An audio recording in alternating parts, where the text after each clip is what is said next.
Ladies and gentlemen, boys and girls, and everyone in between, that is Eddie Vega. And that is Chibi. And this is Words and And Shit, shit. an intimate conversation and performance by a poet every week so that we can get to know the person behind the poetry. Eddie, how are you doing today? I'm doing all right, this week I had my first ever, one of those drive-by parties that people are having. Like we have like somebody's birthday or graduation, and you kind of like drive by their house. Yeah. I participated in my first one of those, and here's the cool thing: they had like goodie bags at the end where they just kind of like threw into your car, Okay. and one was like a really good like cupcake, Oh, like a really good one, like okay. And then It the other wasn't thing was, smushed from the no, because it was throwing. like in this cup that wouldn't get smushed. Like it was specifically made to not get smushed. Ah.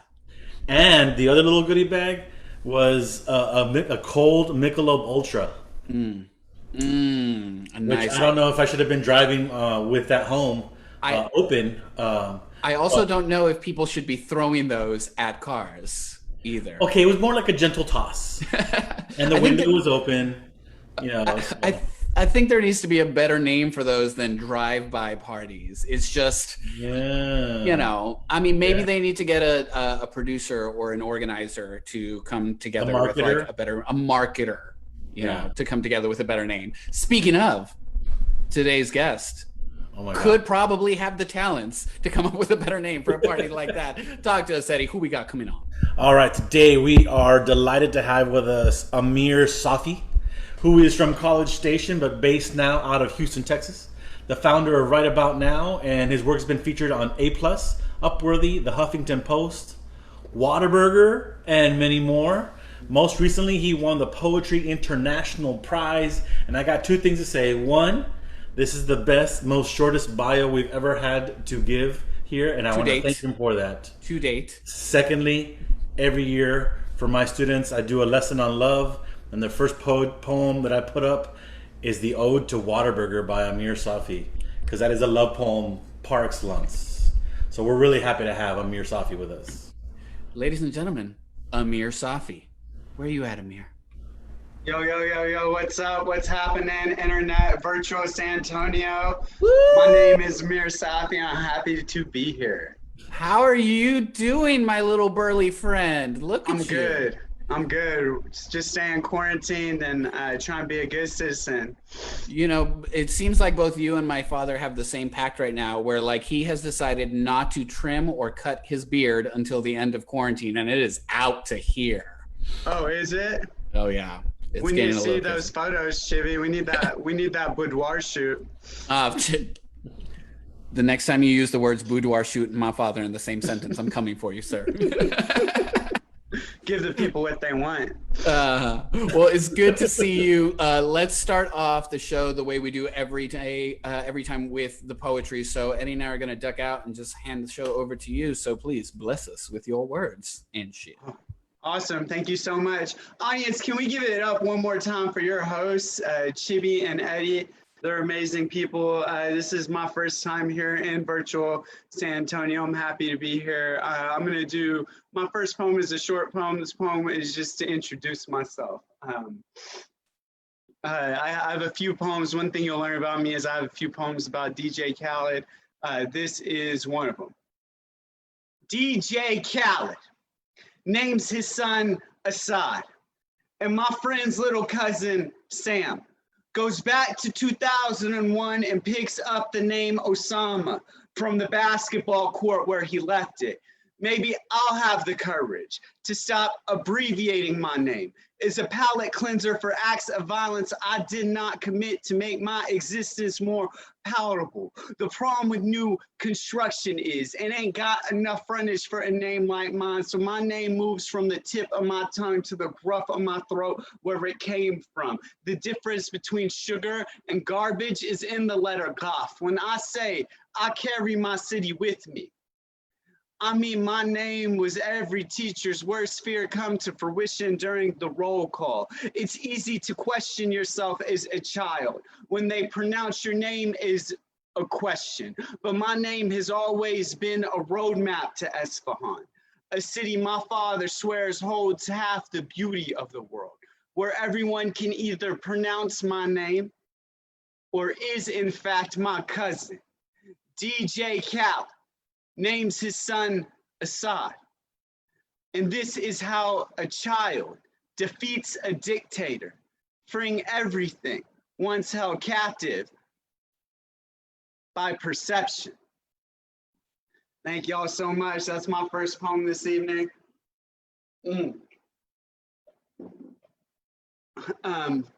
This second poem, you know, I know a lot of people right now, these are tough times for people. I know that we have lost a lot. This poem is dedicated and inspired by my friend Sasha Harper, and a lot of poets know her as Sasha Antoinette, the Sauce, and may she rest in peace. It's entitled, "On Going to a Funeral You Cannot Go To." The sun is nowhere to be found, tucked away behind soft gray clouds, sleeping in on a lazy Saturday morning. The rain pours down heavy enough to solicit the windshield wipers to work. Of course, they are frayed and need to be replaced. They still do a good enough job though, but not without the rasping. Do you remember MySpace, specifically the top 8 feature, where you could rank your favorite people, a privilege to bestow, a digital patch worthy of a letter jacket? Not everyone had a seat at this cafeteria table. I'm sure a well-meaning feature that meant no friction, but became a junkyard of broken friendships, fraying loudly in any high school hallway or passive-aggressive text message. At the funeral, Ryan texts me to let me know his father passed away a day after Sasha. Tia tells me about the poem she wrote and how she hopes the quarantine ends soon so she can share it. Amal just found out, asks what happened, says Sasha was her favorite by far, that she was just talking to her only last week about teaching a lesson for her slam poetry students. They only allowed 10 people at the funeral. Everyone else has to stay in their cars. Ebony is alone and with the family. An elderly gentleman is standing in a full suit, black, straight out of Cuddy's Pursuit of Happiness music video with black bowler and a face mask. They ask Ed to write and read a poem. Someone starts singing a church hymn after, which leads to someone else jumping out of their car, tambourine in hand, tambourine on beat. I don't have to know the words to understand the healing. I was feeling it. How someone laying at rest can lead others to movement. How music and poetry have always been a safe place to exhale. Have you picked your top 10? Kirsten and I couldn't even size our wedding list down to 100. There's only one chair under the canopy for the matriarch of the family. I hear grief erupt out of her, not unlike the implosion of the Plaza Hotel in my hometown. I've never seen pain project out of a human like that. And not on television, frayed, rasping across the sky, shaking the entire East Tex freeway. Do you know who you would want invited to your funeral? Who would make your top 10 or 8? Will you even attempt to make the list? What happens when you try? Rest in peace, Sasha. That was dedicated to you. I know a lot of people are hurting. I know a lot of people have lost a lot during this time. As someone who writes and produces and uses this medium of art is a form of healing, I definitely encourage everyone to embrace it and do the same. It doesn't reverse, but it does help. This next poem I wrote is dedicated to another woman of color. It's entitled "I Love Rupi Kaur." I love Rupi Kaur. That she is happening before our eyes despite the outrage and their cries of mediocrity. Their vitriol, a white woman yelling at a cat meme. I love that Rupi rhymes with poopy. Did you know that it takes 65 Indian rupees to equal $1 US? And what is that if not a metaphor for value? I cannot tell you how much life it gives me, that we have reached a moment in time where a brown woman is finally lauded for being what others deem is just okay at something. Even when they hate you, you sell more books, Rupee. They have to read your work to hate on you, but they're still reading your work, aren't they? They can't handle that your book is a garbage dump that people want in their neighborhoods. And aren't you someone else's treasure?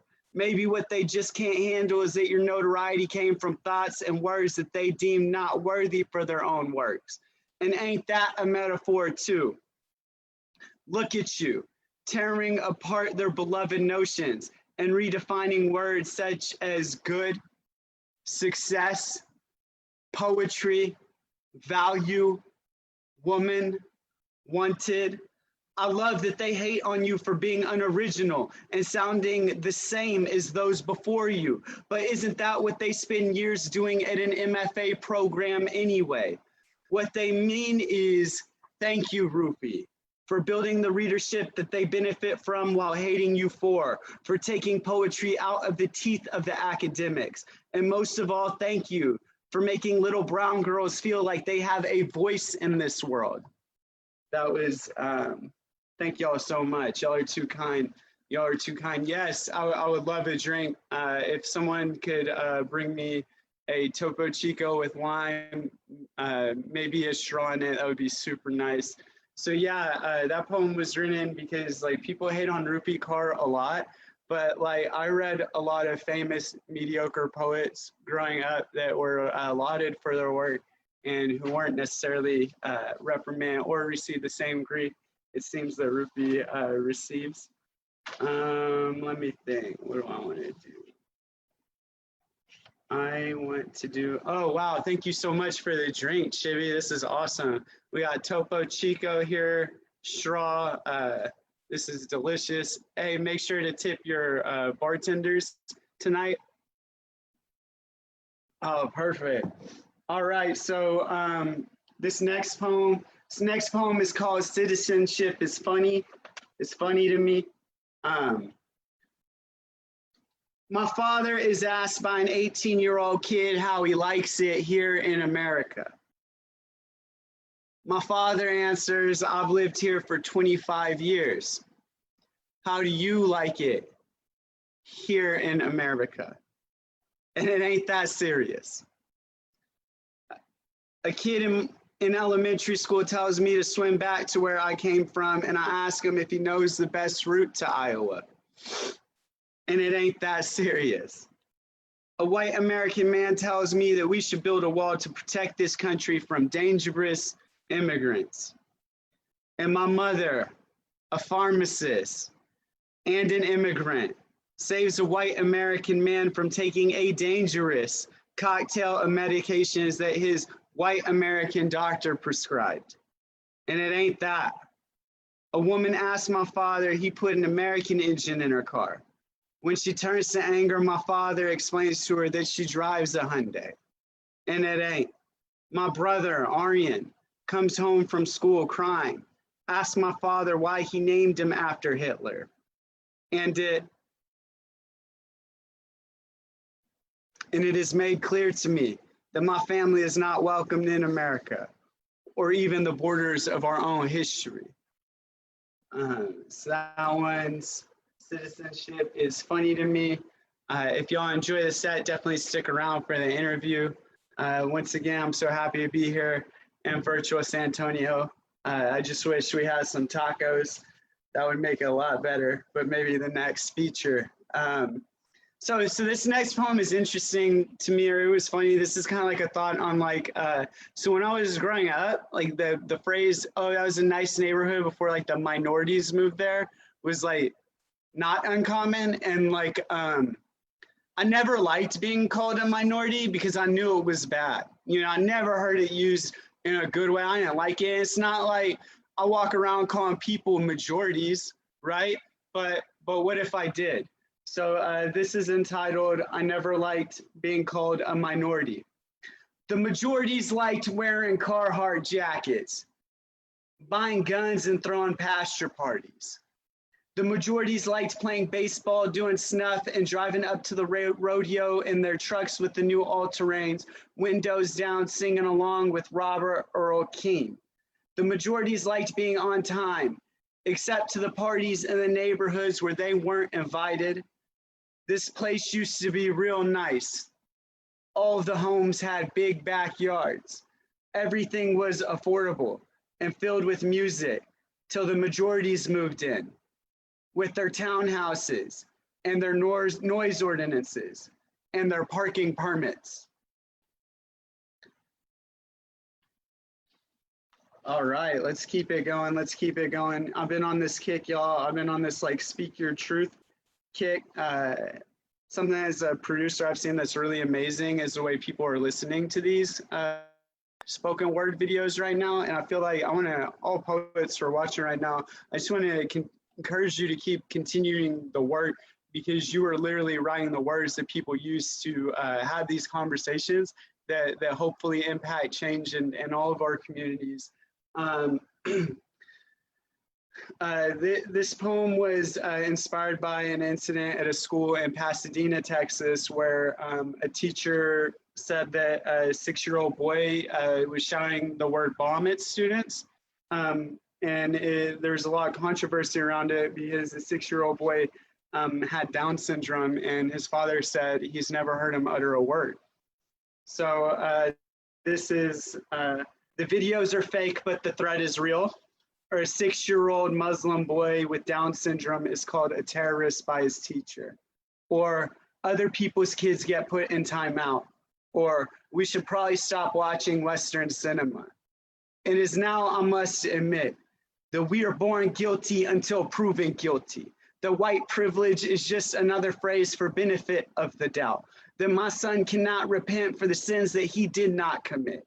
That Allahu Akbar is both a call to prayer and to war. That I have stopped praying since the mort beneath my head became a bullet. Since I grew tired of asking for forgiveness in a language I do not speak, and for the things I did not do in the language that I can. Oh, look how the people of Muhammad have become the sacrificial goat. Now look at them, afraid of a 6-year-old. Look at them, how they can be both the victim and the knife. Their hands up in surrender and wrapped around the trigger. At least the biha is a merciful slaughter, and we don't pretend the animal was ever human. Thank you all so much. That is my final poem for the intro. And I believe I will be back with one more poem after the interview. So we're gonna bring your hosts back, Eddie V and Chibi. Thank you. Thunderous roaring applause. Thunderous roaring applause. Man, you can hear that applause all the way in Houston from San Antonio. That's amazing. Let's be clear, though. You're not virtually in San Antonio. You're virtually across the world, okay? Because we are everywhere right now. Fair enough. Fair enough. So I wanna say I love that you read the Rupee piece because I remember when you first published that, and I thought it was golden. And I think it's so apt as a way to start this conversation because right about now, which you started, has grown into more than just a poetry venue. It's a social media platform. And I think that's one of the things that elevated Rupee's poems was her use of social media. So I'd love to get your thoughts on poetry and social media. Oh my God. How much time do we have, Chibi? I mean, let's go. Okay. So I want everyone to have this perspective. And this is a short form, y'all. I could talk about this for days. And we've talked about this for days. Yeah, we've talked about for days. No one looks at a movie and says the movie should stay on the script. What are they doing? What do you mean they're performing it? What do you mean they're adding theatrics to it? What do you mean CGI? No one looks at a movie and says it should stay on the page.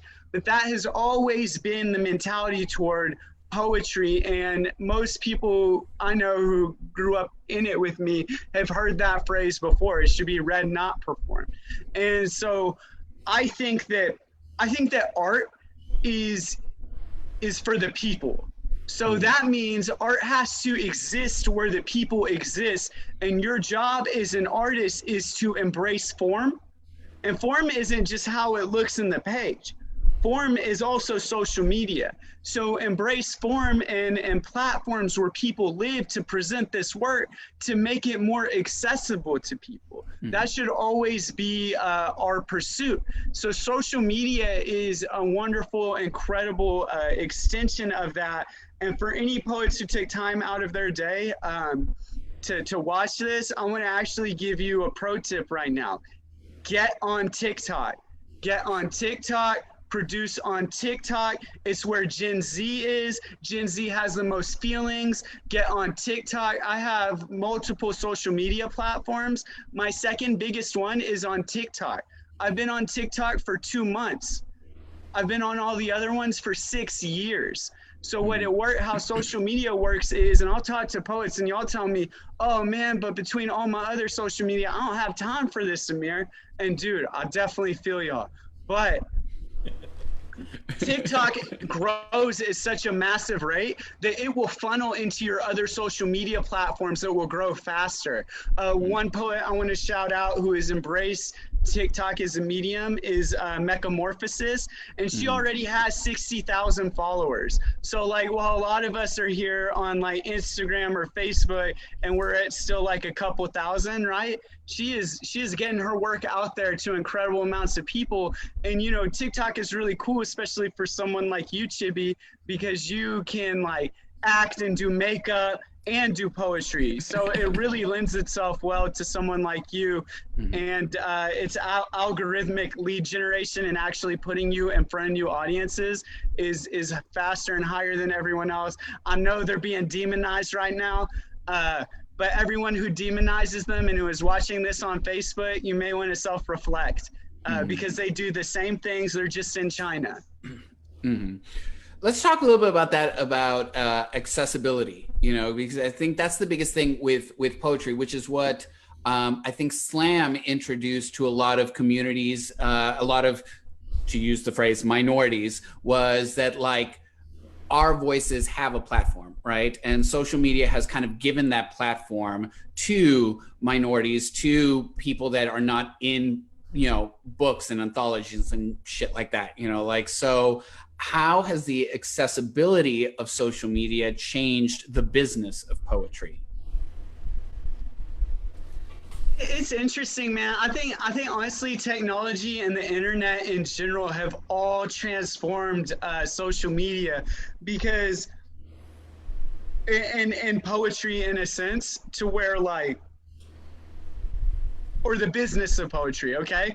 And I'll explain it like this. All right, so let's say I want to sell a Right About Now poetry shirt, okay?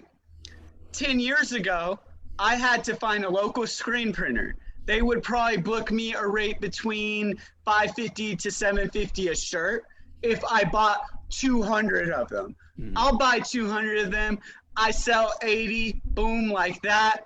Then I'll sell over the rest of the year, I'll probably sell another 80, and then maybe intermittently, maybe 10 here, 10 there. And then I'm left with 25 shirts, all in the same exact size that nobody wants, right? So that's one area where we may have been antiquated. Now there are these things called drop shippers, where they charge a higher premium. So maybe instead of paying $550 or $750 a shirt, you know, they're going to charge you $12.50 a shirt, right?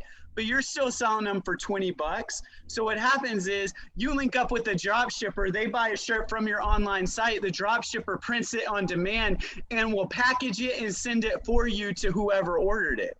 You know, that's a way of just like the business being revolutionized potentially by technology. Or like, what does everyone want on Instagram? They want 10,000 followers. Why do they want 10,000 followers? Because now you can put links in your stories and sell more merch or plug articles or plug something else. And then just awareness, you know. So number one part of like selling anything is just people being aware of you, you know. Like for us, we get 1 million views a week.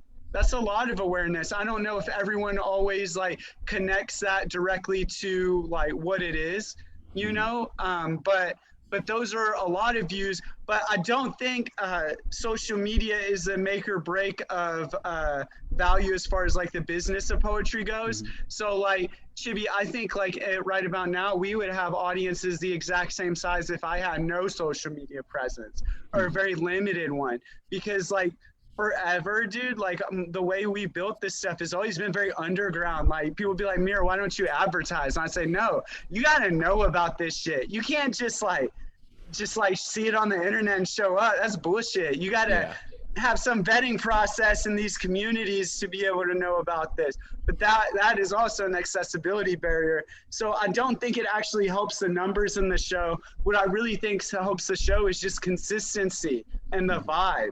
Like, are you showing up? Do the poets think you care about them? Does the audience think you care about them? Are you about the work? And do you put like consistency in? Meaning, are you showing up all the time? You know, and I think that's really more of the difference maker than maybe social media.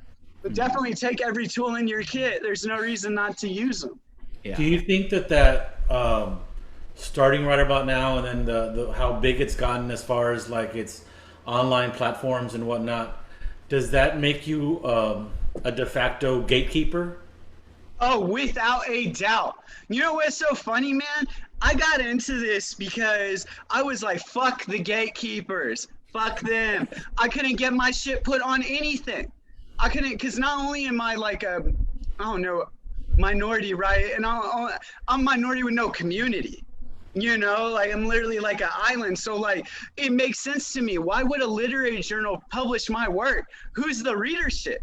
It doesn't, it's like it's a whole bigger problem. It's way more complex than I think narrowing it down. So I realized early on, I have to build my own fucking platform if I ever want to see my stuff represented anywhere.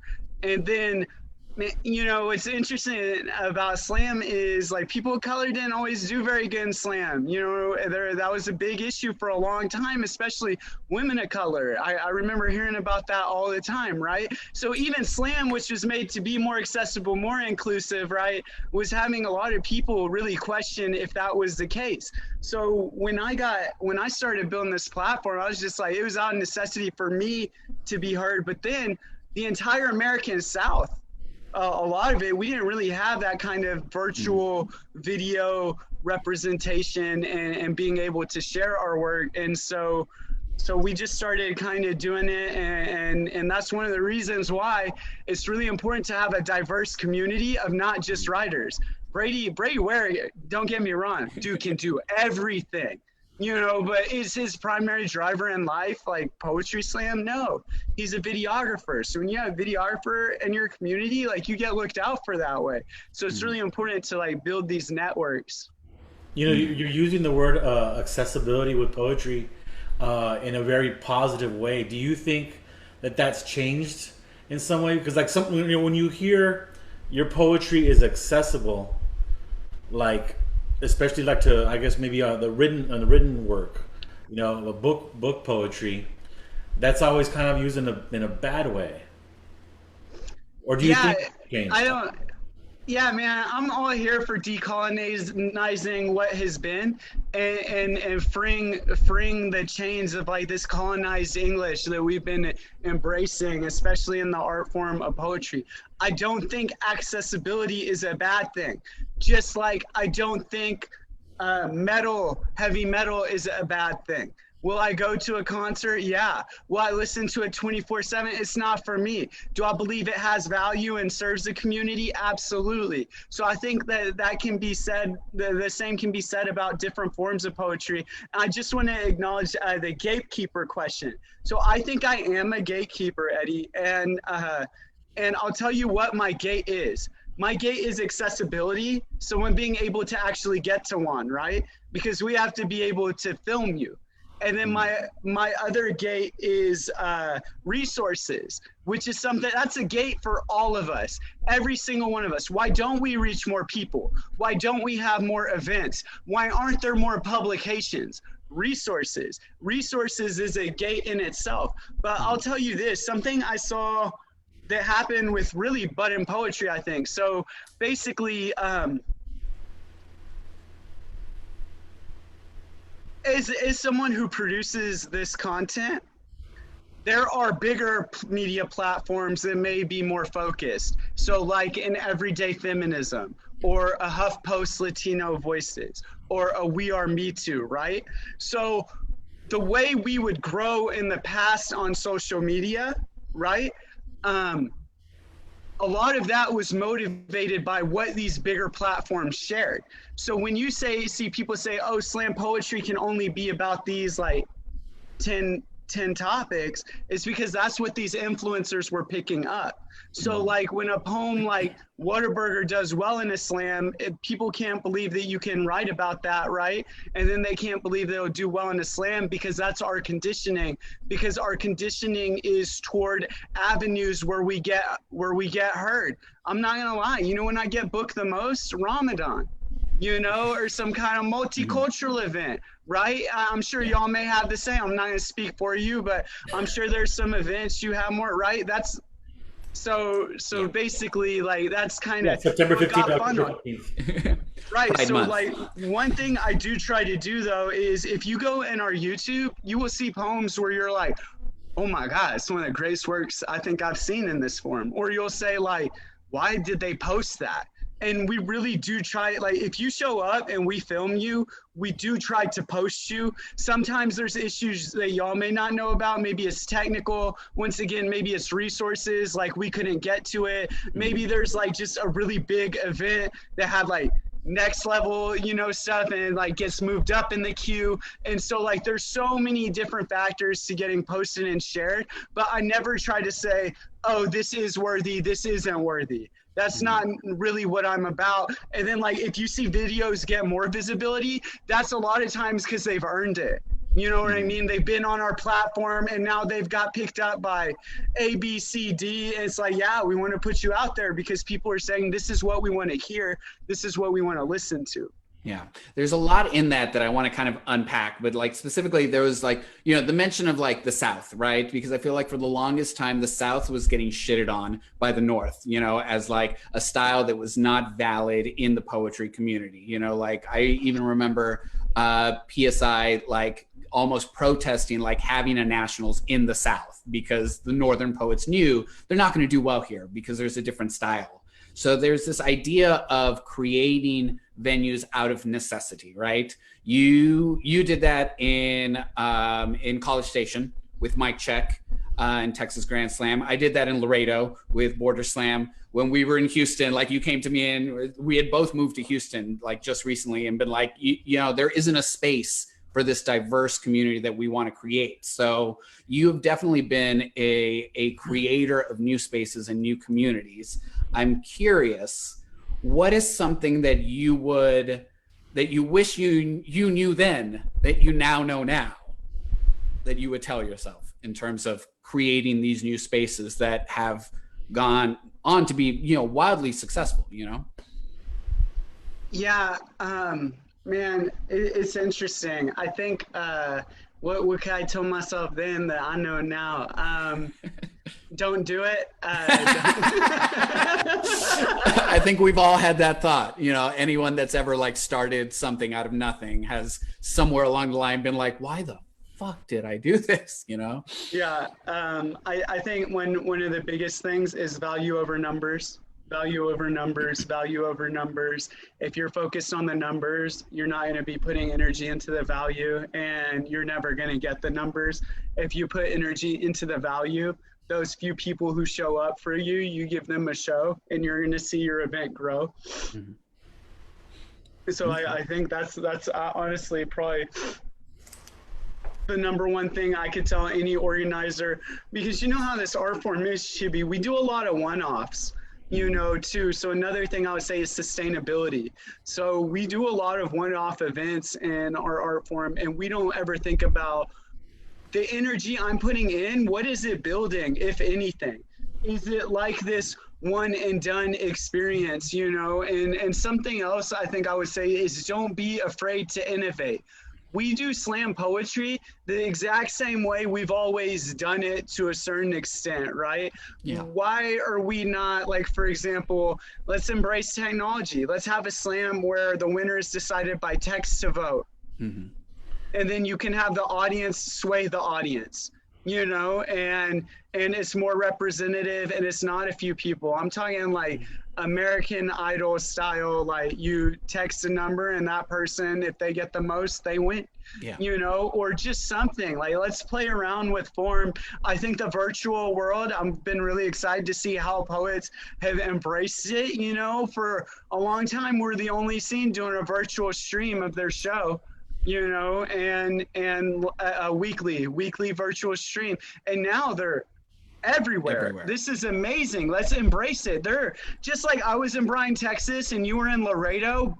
There are people all around this world who are looking for opportunities to get on a mic and be heard, because we take this work for granted, that we have access to it and we'll always be able to do it. And there's an audience there who is both embracing and unafraid to be there, you know, and express themselves freely. We really take that for granted. But this is a way that we can make all of our communities more accessible to people. Yeah. I mean, I know we can speak to it here at Right Art Out, and I know you can speak to it at Right About Now, where it's like we're now hosting these virtual open mics, and we're getting people from all over the world that are, you know, jumping on to be part of something where like they're sharing a space with 20 people in the digital era, right? But it's a space that's being created again out of necessity, right? And because of community, you know, I think that's one of the things that you can definitely speak on, you know, as an organizer. You know, like people can tie Right About Now to Amir Safi all they want, but I know you'll be the first to say that like Right About Now would not be what it is if it wasn't for the community behind it. So like, I don't know, for community organizers out there, like what advice do you have for someone that's trying to start a new scene and trying to get people on board with like, come on guys, it's not just me. Sure. I get this question a lot. People are like, Amir, people don't come to our venue. They don't stay. Like, what do I do to get the poets out here?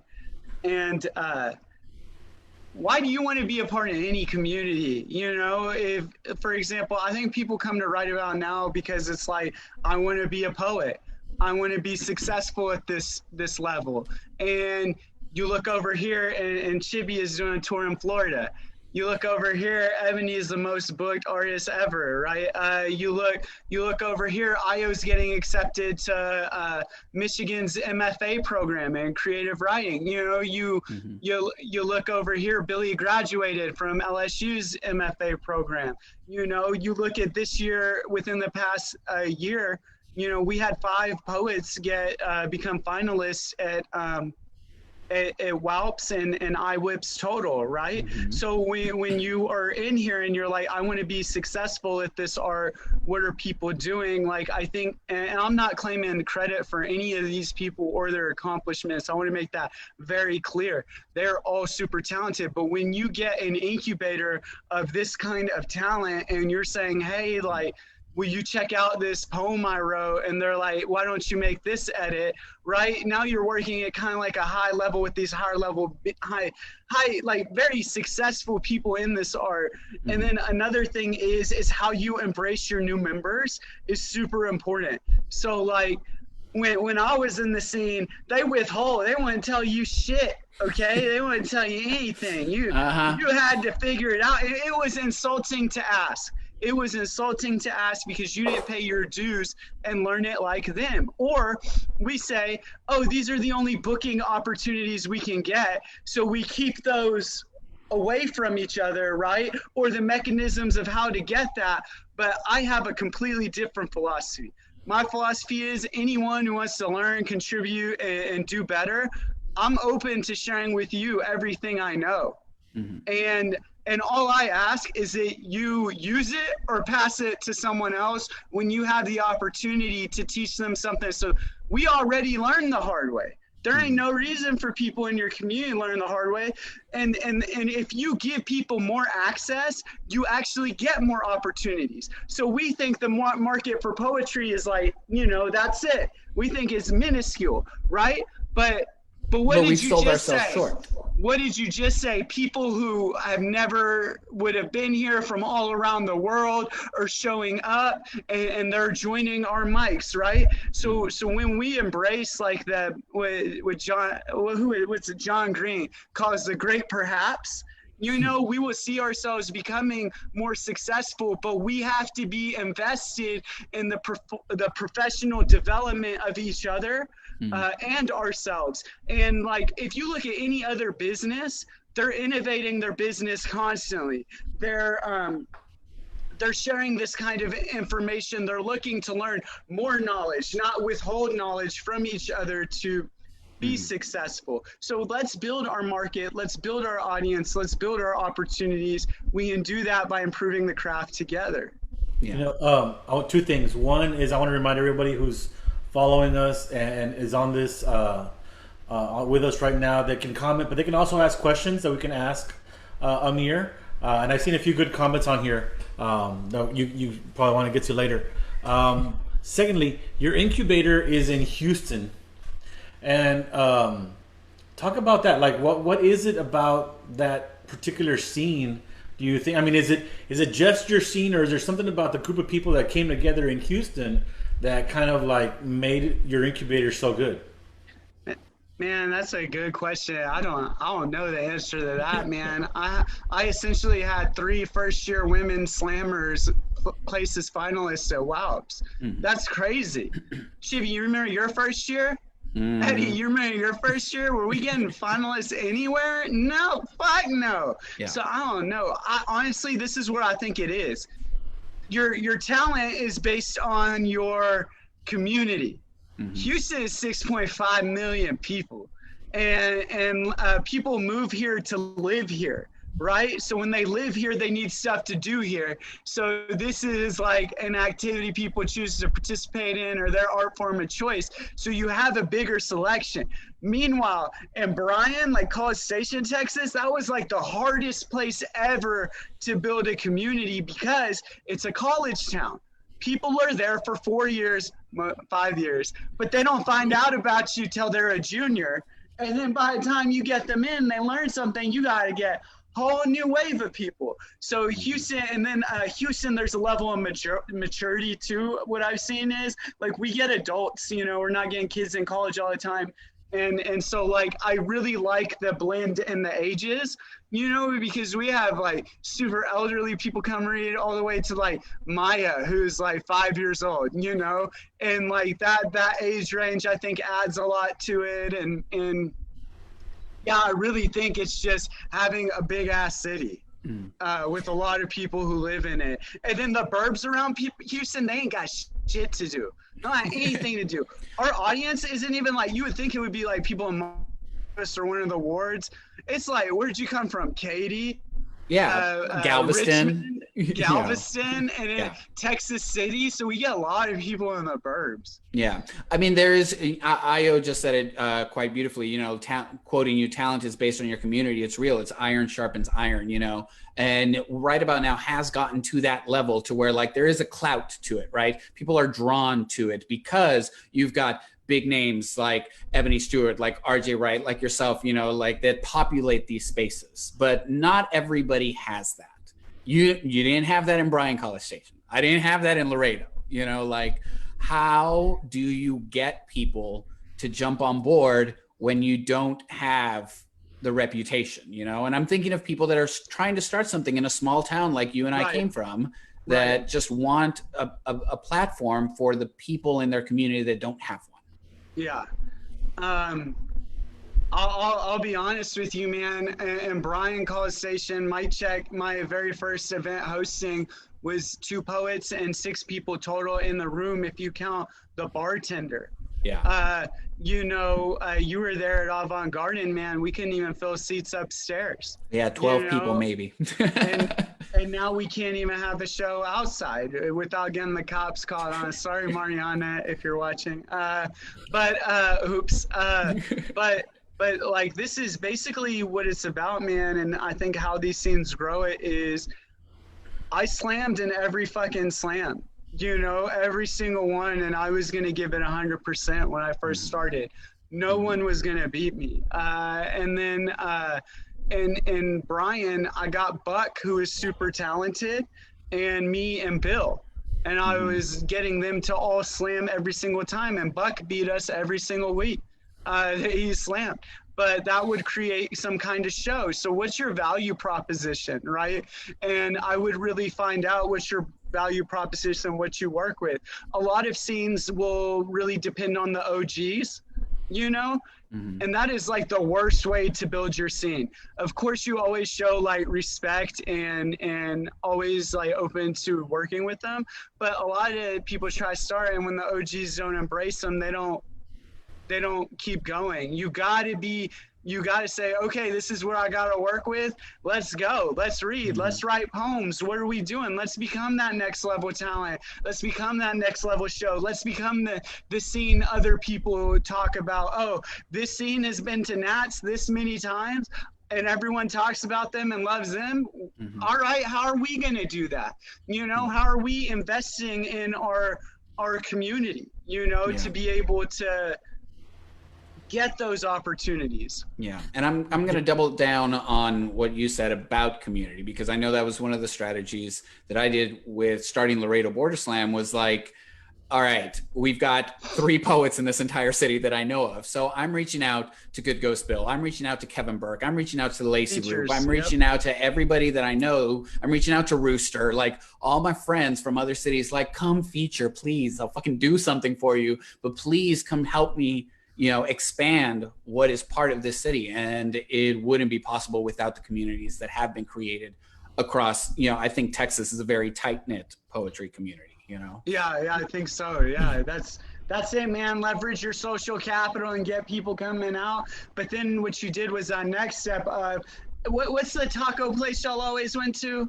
Taco Palenque, duh. Yeah, Taco Palenque. Every feature I talked to, Taco Palenque. G. Yamazawa loves Taco Palenque. Laredo is love. Laredo took care of me. Laredo showed. People remember how they feel. So if you have those kind of vibes in your community, for example, like Hissing, I understand it has its place. That's not for me, because Hissing is a negative vibe. And I think you need like positive vibes to build a scene and keep it growing. And you can have accountability with the person in ways that are effective and may help build them up, right? Maybe, if they're redeemable. Well, I've also learned is problematic people kind of see themselves out eventually, It's all about, if you build the vibe, you got to build the vibe. Yeah. I was my question earlier, did you set out to make a slam community or an open mic community? And was there a difference in your goal setting about either one? Honestly, Eddie, I didn't even want to be pigeonholed by poetry. If you look at what we're licensed as, it's right about now Media LLC. I didn't want to be pigeonholed by slam or a poetry open mic. I wanted to really embrace writing as a form. Poetry and slam are what's most natural to us. I think every community should have both an open mic and a slam. I know people feel certain ways about that. There's a few reasons why I feel that way. Houston doesn't give a fuck about slam, man. I've been trying to convince Houstonians that slam is the shit for 6 years, and I think they were just now starting to buy it, and then Corona happened. My open mics are double the size of my slams, easy. And there's several reasons for this. The slams, that's your OGs. Your OGs want to slam. They want to go in there and they want to compete and they want to share their work, right? When we have an open mic, I got 30 poets. Maybe 10 of them are OGs, 20 of them are new. The 20 new people, they each brought 3 friends. Their 3 friends stand in the audience, filming their friends, super interactive in it, or they go with a group of 3 friends and all 3 of them read, right? So like the open mic, I can get 30 people on it. each of them brings 3 people. I had 90-person show. The slam, I can have max 14 people, sometimes 16 if I feel like we have like a lot of people want to get on. 13 of those 15 are OGs. Everyone's seen the OGs perform poems to the nth degree. So they don't want to ask their friends because their friends already come. OGs want to invite their friends where they're being showcased. You know what I mean? Because that's the level they're at. So you actually like slam hurts the business model in a sense because you're just not as accessible. You know, in it. So it's just something to think about. But yeah, I want to be open. And Eddie, we do themed mics, we do themed slams, we do haiku tournaments. We've done a compliment death match. I want to embrace what are fun ways to write and channel this creativity and ways that we can create high value shows. And we did like a Halloween show, and sometimes it backfires, you know, but sometimes it's good.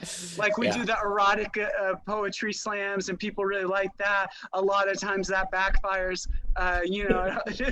Yeah, I mean, what's interesting is that you use the irony there. You said that the slam doesn't make you as accessible, and yet earlier we were saying how slam was all about accessibility. So something in the last 25, 30 years has kind of changed then.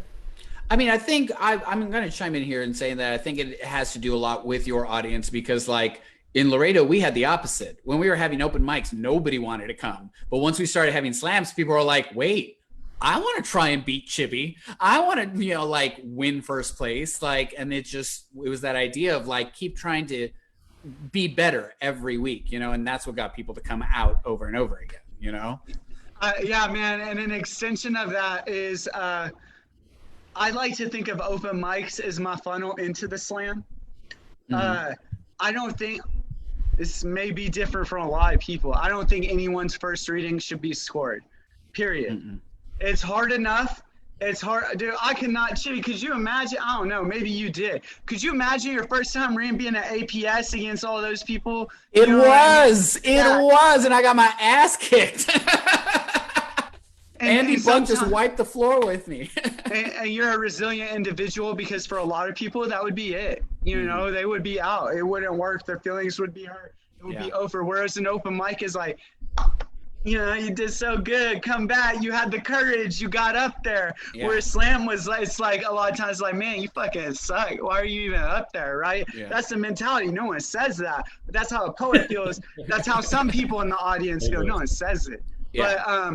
But so I think both are really good. And then also, I'm hesitant of slam creating hyper-competitive communities that lose sight of the bigger picture.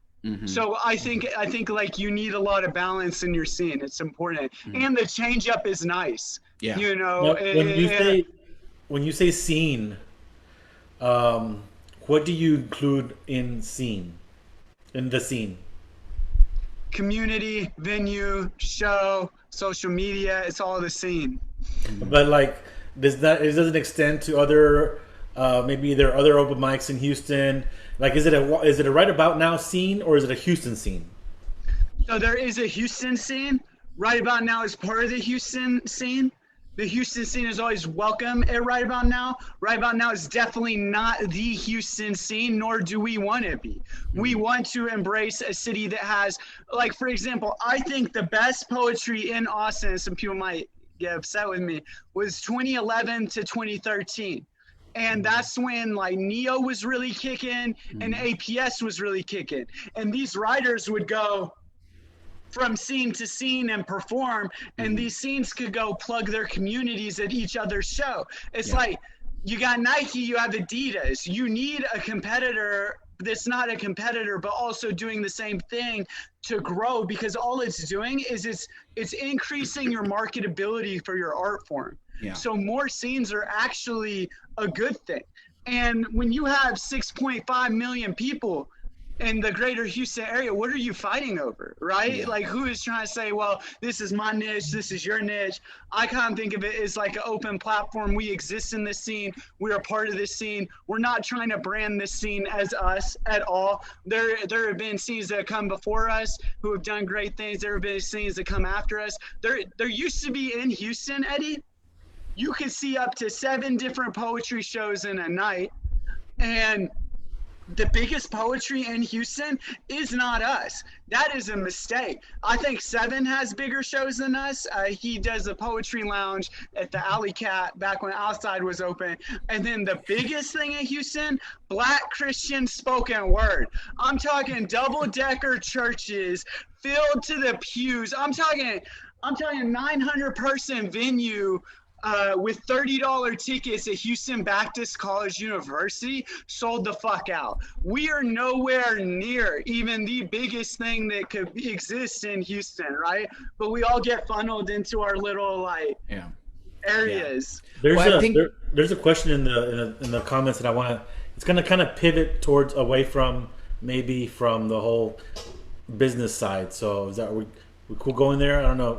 I don't know what the question is. Hold, because I want to make a comment on that. Okay, I want to double down on what you were saying, where it is about the diversity of where people can go, and I think the era that you were talking about with Austin was when like Neo Soul was like mostly an open mic and wouldn't have the one-off slam, and APS was like the constant slam. And I have to shout out what San Antonio has done with the Blah Poetry Spot and Puro, where it is like Blah is the introductory. Come to the open mic, get to know the community, get to know the people. And then when you're ready, like move on to Puro, because if you start at Puro, like it's hard, like it's 11 o'clock at night in a bar where half the people don't give a shit about what you're saying, and you have to win them over. So you have to start somewhere. And I think that's one of the beautiful things that San Antonio has done is create this kind of like funnel where it's like, we give you a safe place to start, and then we start to build you up, and then you can go into the competitive mode and into the Heckle Dome and see what happens.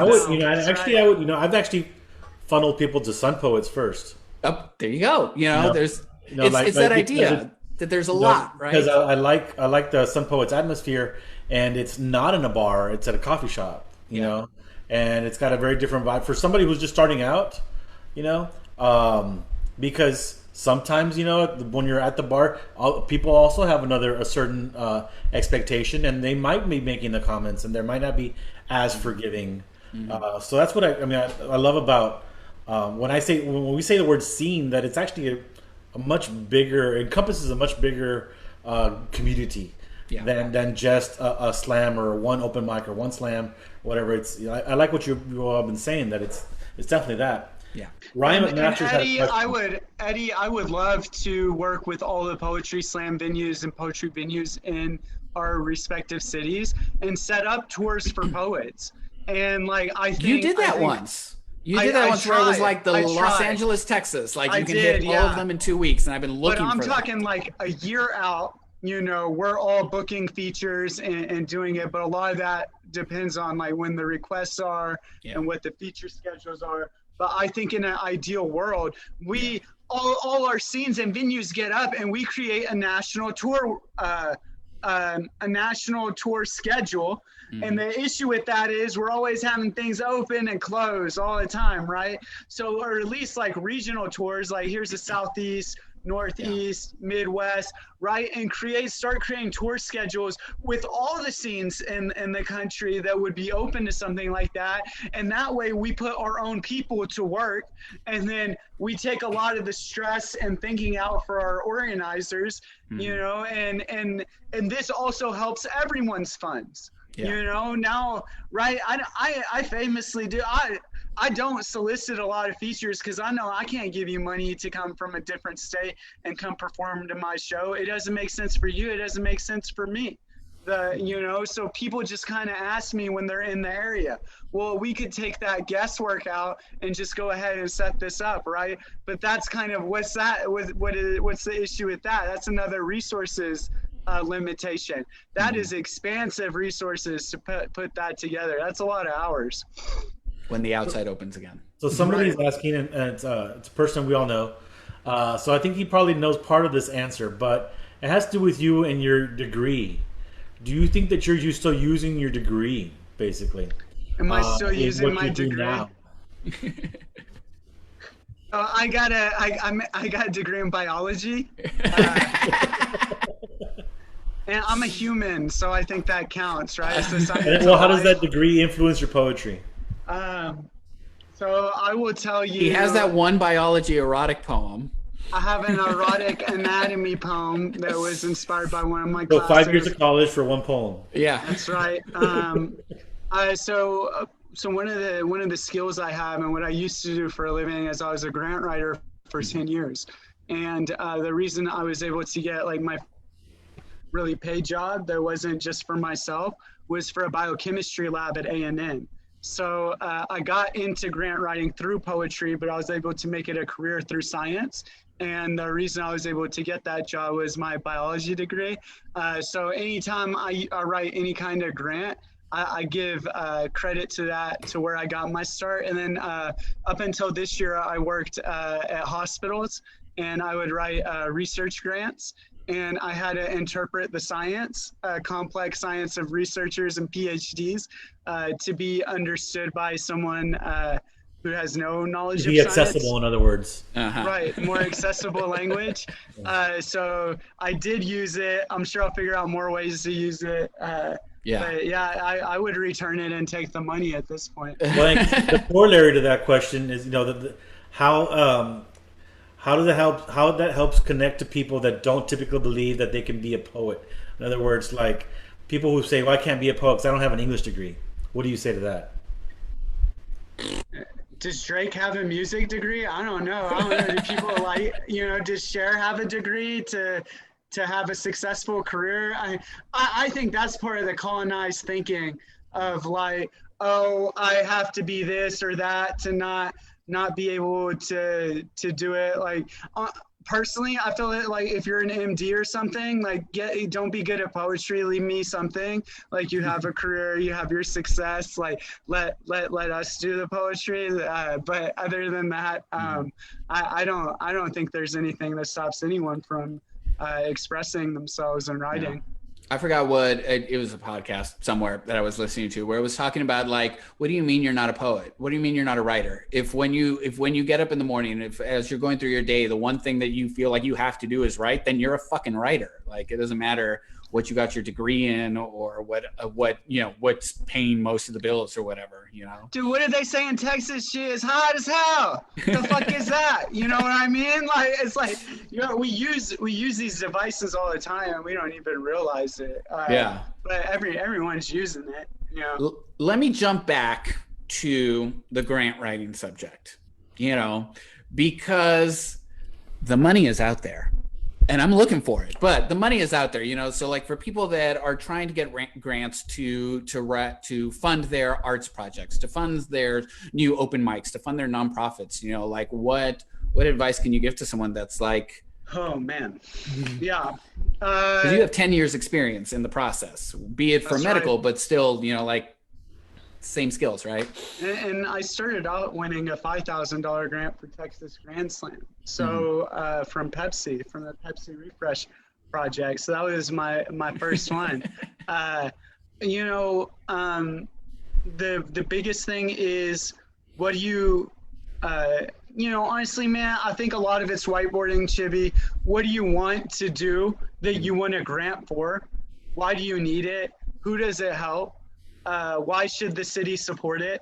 If you can answer those questions, that's a strong application. So now you have to find who your funders are, right? So if I were someone like you, I would make a one-pager ahead of time and say, this is everything that I want a grant for. And then you go and I like to use Submittable. If you're a poet, you can set up a free account with them and they list residencies, grant opportunities, poetry submissions, and other genre shit too.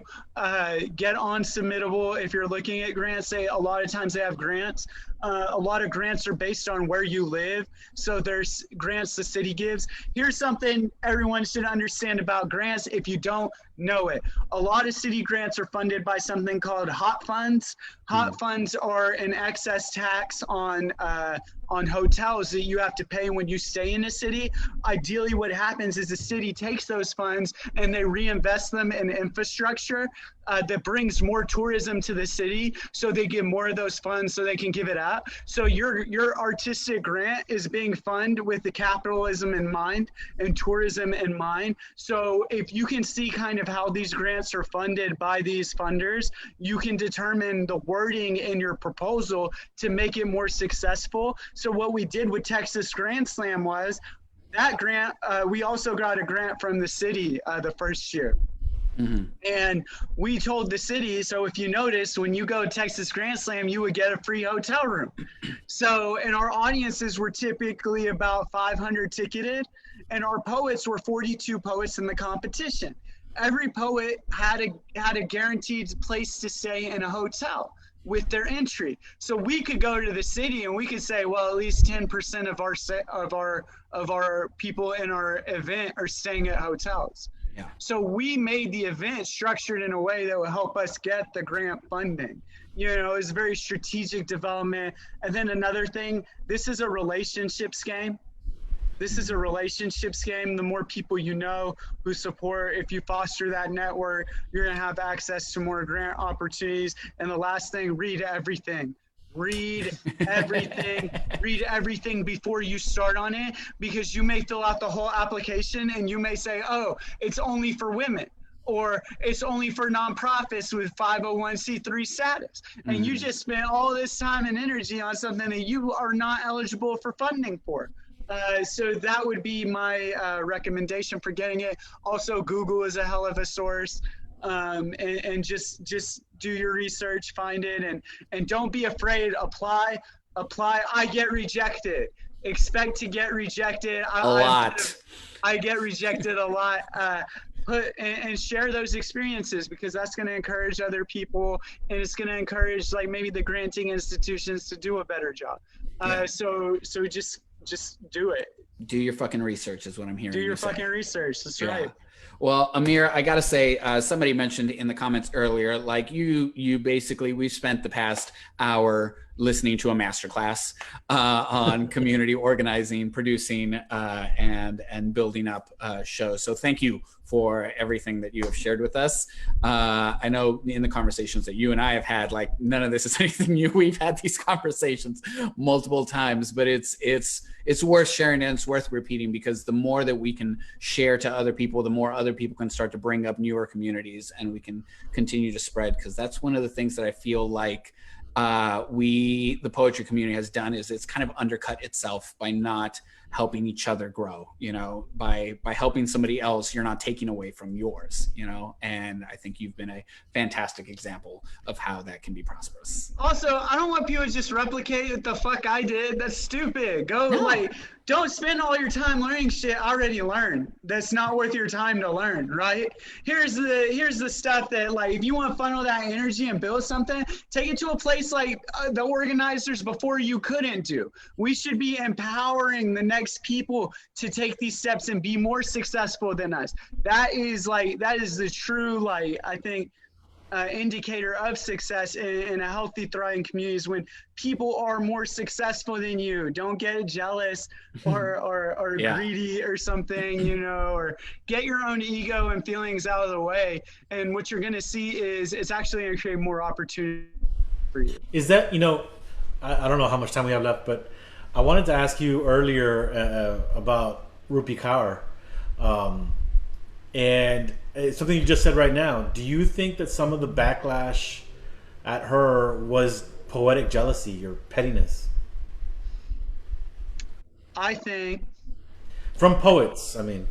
Because the rest of the world loved her. Yeah, but the poet community wasn't so on that. Rupi Kaur has 4 million IG followers. I don't know if the rest of us combined have 4 million IG followers, and And the way I look at it is she expanded our readership in a way we couldn't collectively do together in a lot of ways, or in a very significant way, right? And the thing is, I think if you want to give Rupi Kaur the vitriol, you go back and you gave all the fucking writers we were forced to leave or read. Sorry, we were forced to read growing up. You go criticize their whack ass shit that you force teachers to teach your fucking kids. And then if we give those mediocre, middle-aged white man writers the same kind of vitriol and critique and energy that we give someone like Rupi Kaur, then I'm about it, right? But until that's equal, like, and also, why hate on Rupi? What does that do for any of us? Yeah. We should be uplifting Rupi to help her reach more people, because that's going to increase all of our readerships. And then what happens? So the same people that clown on her are sharing their poems on Instagram. Come on now, you can't. You can't have it both ways. You gotta have some respect here, you know, or something, or some self-reflection, or some idea outside of yourself. I think a lot of it is jealousy and entitlement. I think a lot of it is, maybe it's not the most mind-blowing stuff we've ever read, right? But poetry has an audience. You know what I mean? And one of the biggest things you can do as an artist is to understand your audience to be successful. And the way I look at it is, if I see a poet succeeding in a certain way, I kind of look at them and I say, what makes them different? You know, why are they more successful, and how can we incorporate the tools that they've shown us into our own kit to be able to replicate that stuff for ourselves and our communities? Yeah. And it goes back to that whole notion of, like, just because someone else is succeeding doesn't mean that you're failing. It's not taking away. It's not like it's a pie and there's only so much, you know? And I would argue this create more opportunities for you. Yeah, I absolutely. think it also goes back to the accessibility thing, you know, because her poetry was very accessible. And a lot of academics didn't like her either. And they kind of like put her in the same category as the spoken word and slam poets. But, you know, I heard an interview once on NPR with Kesha. And, you know, she's a really, really intelligent person. And when you know, I think Scott Simon, I think, asked her, like, what do you say to the people that criticize your music because they say it's dumb? And she's like, it's pop music. It's not rocket science. I don't have to be like, you know, an elevated level. And I'm not saying that I'm not trying to bring down Rupi Kaur's like poetry and her level or whatever, but it was very popular, you know, very, very accessible, or is, I should say. Yeah. Well, again, Safi, thank you so much for everything that you have shared with us, and also for the communities that you have created or helped foster. You got a lot of love in the comments, by the way. Oh, that's awesome. I'll have to go back and read those. I haven't looked at any of them. Yeah. Thank you all so much for watching. Thank you all for your comments. Eddie and Chibi, thank you all so much for inviting me on here. Everyone who's watching right now, I want y'all to come back next week to catch the Kyla Janae Lacey. Wait, we're not there yet. We're not there yet. Are we too early? It's too early. I'm sorry. Premature. Wait.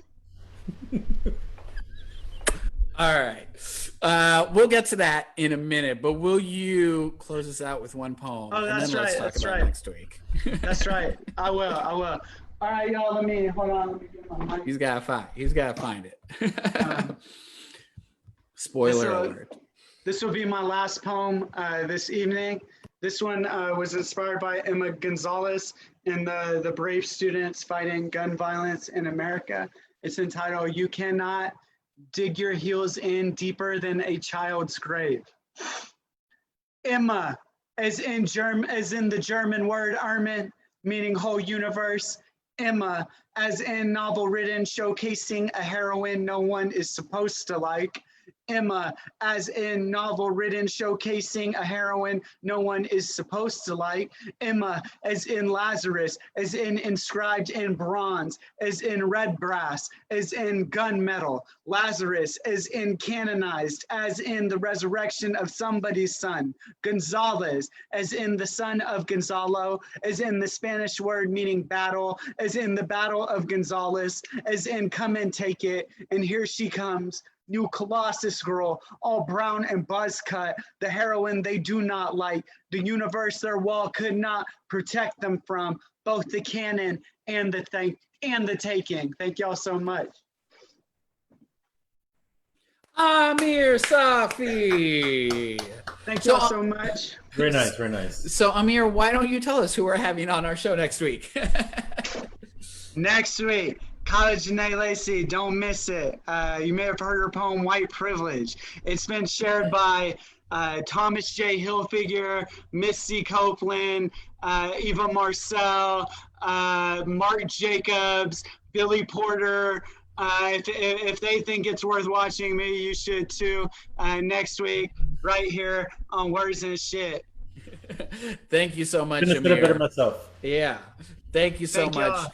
That was Amir Safi. And like he said, next week we are going to have Kyla Janae Lacey joining us. I'm so excited for that conversation. It's going to be We don't know what's going to happen. We don't know what it's going to be. Like, I mean, you don't know what's coming out of that bag, you know? Yeah, but I'm so looking forward to it. Other things that are happening with the Block Poetry Spot and Write Art Out, if you are not aware, Monday nights we have our open mic that, you know, like ever since right about now changed their open mics from Wednesdays to Mondays. I'm a little resentful, but, you know, that's another conversation. So yeah, Monday nights, it's either an open mic or we have a writers group. We alternate each and every week, where one week it's an open mic and the other week it's a writers group. I believe this coming week is writers group. Yeah. So if you just want to get together with a bunch of writers and write and create new work, please join us Monday night. Follow us on the Blah Poetry Spot on Facebook. Follow us on Write Art Out on Instagram to get all the info about upcoming shows and initiatives. Thank you again to Amir Safi. Thank you for everyone that joined us. That is Eddie Vega. And that is Chibi Orduña. And this has been Words and Shit. Until next time, stay safe. Night.